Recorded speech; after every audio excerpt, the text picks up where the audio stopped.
যে তদন্ত চলছিল টাস্কফোর্স কর্তৃক, এটির প্রতিবেদন দেওয়ার কথা ছিল 6 এপ্রিল 2025-এ, কিন্তু 6 এপ্রিল 2025-এ আদালত বন্ধ থাকায় আজকে এই মামলাটি শুনানির জন্য এসেছিল। এই শুনানির এক পর্যায়ে রাষ্ট্রপক্ষ কী পরিমাণ তদন্ত করা হয়েছে, কি প্রগ্রেস আছে, এই মর্মে একটি আংশিক রিপোর্ট আমাদেরকে দেখিয়েছেন। কিন্তু যেহেতু আইনি বাধ্যবাধকতা আছে, তদন্ত চলমান, সেই জন্য সেই রিপোর্টের কপিটি আপাতত আমরা আইনিভাবে পাইনি। আদালতেও জমা না দিয়ে আদালতের সামনে উপস্থাপন করেছেন। তিনি আদালতকে এটি আশ্বস্ত করেছেন যে তদন্ত চলছে, তদন্তের প্রগ্রেস আছে, বেশ কিছু কাজ করা হয়েছে।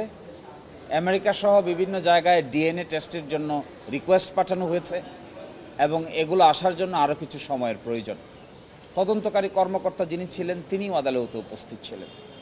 এই প্রেক্ষিতে রাষ্ট্রপক্ষ 9 মাস সময় চেয়েছিল, আমরা 3 মাস সময়ের কথা বলেছিলাম। অবশেষে আদালত বিচার বিবেচনা করে 6 মাস সময় মঞ্জুর করেছেন এবং পরবর্তীতে 22 অক্টোবর 2025-এ পরবর্তী আদেশের জন্য আদালতে আসবে। আমরা আশা করব এই সময়ের মধ্যে কিংবা তার আগেই যদি তদন্ত কমপ্লিট হয়ে যায়, তাহলে তদন্তকারী কর্মকর্তাগণ আদালতে তার তদন্ত রিপোর্ট দায়ের করবেন। রাষ্ট্রপক্ষ একটু বলার চেষ্টা করেছেন যে অনেক কিছুই ডিসঅ্যাপিয়ার হয়ে গেছে, অনেক কিছুই অনেক দিনের আগের নথি, অনেক কিছুই খুঁজে পাওয়া যায়নি। সিডি, ডিভিডি, কোন জায়গার কি হয়েছে, মিসপ্লেস হয়ে গেছে, যথেষ্ট জায়গায় নাই, এই সমস্ত কথা তিনি বলেছেন। কারণ আদালত প্রশ্ন করেছিলেন এত সময় কেন দরকার হবে।